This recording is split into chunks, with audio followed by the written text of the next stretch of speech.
Ndaramutse nongera ndabaha ikaze bakunzi ba BTV Burundi mu mwanya w'amakuru mu Kirundi. Reka mu nkundire dore kuri izi ngingo nkuru ziyagize. Abanyororo bahejeje ikiringo cabo mu mabohero ariko batararekurwa. Umugwi w'igihugu ujejwe agateka ka zina muntu CNDH ngo uriko urabikurikirana nk'uko bivugwa n'icegera c'umukuru w'uwo mugwi Anacre Nzohabonayo. Imyaka 10 irarangiye ingoma z'Uburundi zishizwe ku rutonde rw'imitungo y'iragi kama mw'ishirahamwe mpuzamakungu UNESCO. Aya n'ayandi ni mu kanya.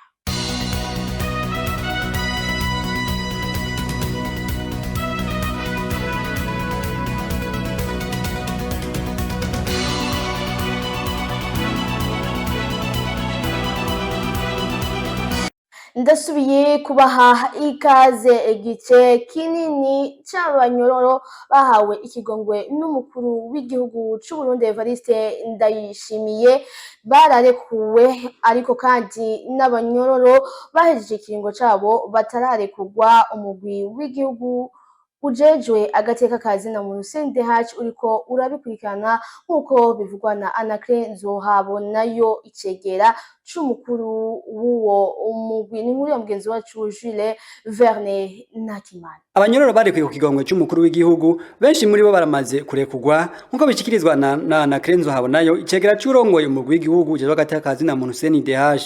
Abavuga yuko atani ca kabiri kirarekurwa,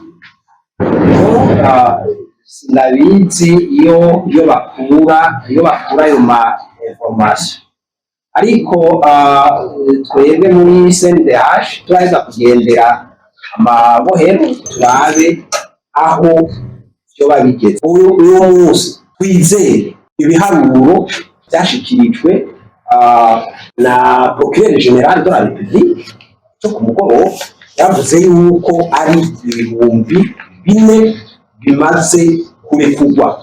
Abo batararekurwa nabo ndazi hari aho umuntu aca yibaza ibi na biriya, hariho imvo batararekurwa. Kimwe muri nuko hariho amadosiye, namwe murabona lo classement au niveau ya ukuntu amadosiye apangwa mu butungane. Hariho abari baragizende, abari barabuze amadosi atashoboye kugirande, atashoboye kuboneka ico gihe bariko barakora iyo rosansu. Nayo ku banyororo bamaze ikiringo cabo ariko bakaguma mu munyororo, Anacre Nzohabonayo amenyesha ko bariko barabikurikiranira hafi. Aba bantu ko bahejeje umunyororo hanyuma akaba atahandi hantu hasigaye kwitwara, haba kuri leta haba no kuri ubwo mu bisanzwe la CNDH ivuga iti abo bantu botunganirizwa nabo bakarekurwa, kuko ubwo murumva bobo boja no muri iki kigongwe umukuru w'igihugu yatanze, kubera kuko murumva vyose barahejeje umunyororo, barahejeje igihano, amande barayarishe. Abo rero murumva yuko hari abo kurekurwa. CNDH bandanya inama kugira ngo ishobore kuguma ivugana n'ababijejwe kugira ngo abo bantu barekurwe. Ivyo bikaba vyashikirijwe kuri uyu wa kabiri mu gihe igenekerezo rya 10 Kigarama uko umwaka utashe, Uburundi bwifatikanya n'amakungu mu guhimbaza umunsi mpuzamakungu wahariwe agateka ka zina muntu. Imyaka 10 iraheze ingoma z'Uburundi zishizwe ku rutonde rw'imitungo y'iragi kama mw'ishirahamwe mpuzamakungu UNESCO. Bimwe mu biranga ingoma, inkomoko n'akahise kajanye n'uko zivuzwa nidonido hamwe na Patrick Hatangimana. Ingoma z'Uburundi ni ingoma zisa kw'isi yose nzima.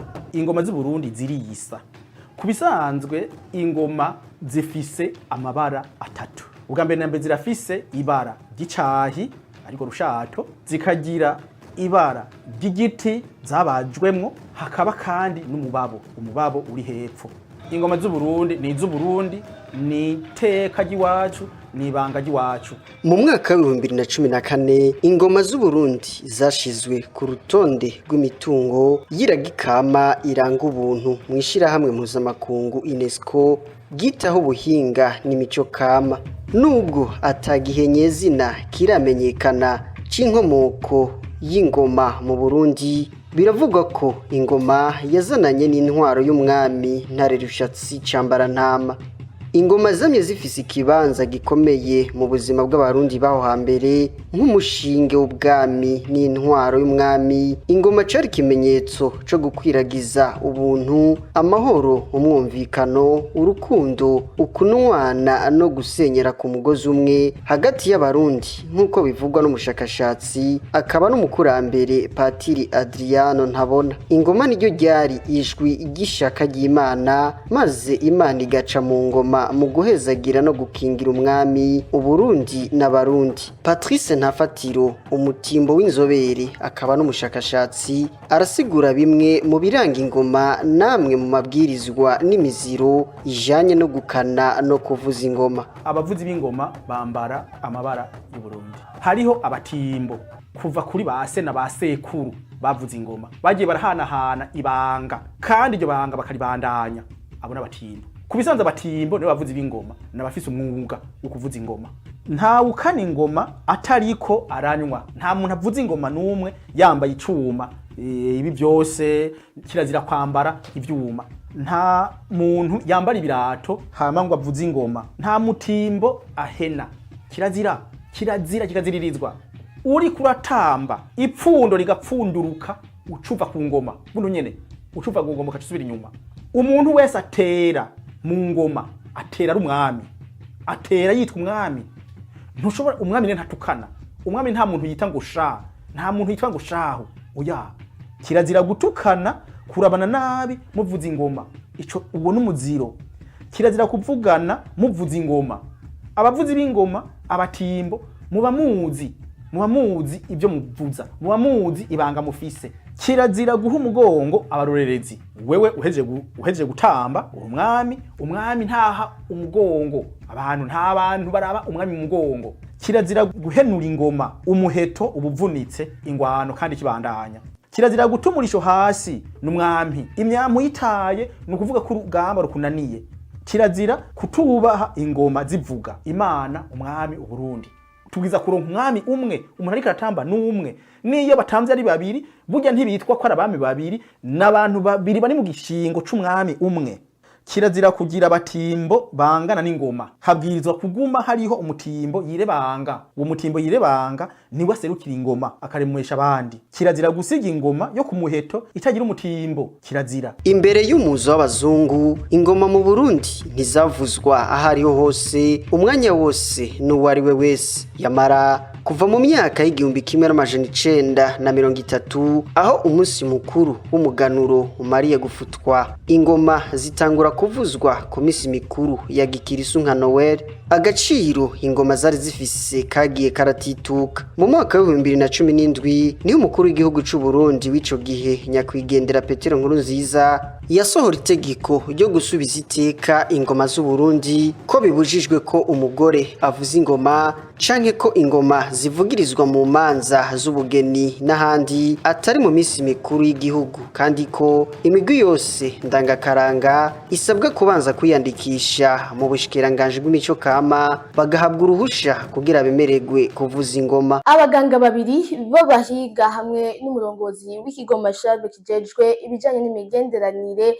n'ayandi makungu mu gisata c'iterambere mu gihugu ca Israeli mu rugendo rwabo rw'akazi bakubitiye hariya ku bitaro kwa Kalede, aho bagiye kubaronsa ivyo bikoresho mu gisata c'abana bakivuka. Kongereza ibikoresho mu gisata c'abana bakivuka neonatologie mu rurimi rw'igifaransa kugira harokorwa ubuzima bw'abana bakivuka ni imwe vyaganiriweko hagati y'umuyobozi mukuru w'ibitaro vyitiriwe umwami Khaled hamwe n'urongoye ikigo Mashave mu gisata c'iterambere, kandi ko ivyo bikoresho nivyamara gushika hazobaho akarusho, bivugwa n'umuyobozi w'ivyo bitaro muganga Stanislas Harakandi. Baje kuraba cane igisata abavyeyi bibarukiramwo kuko niho ubuzima butangurira.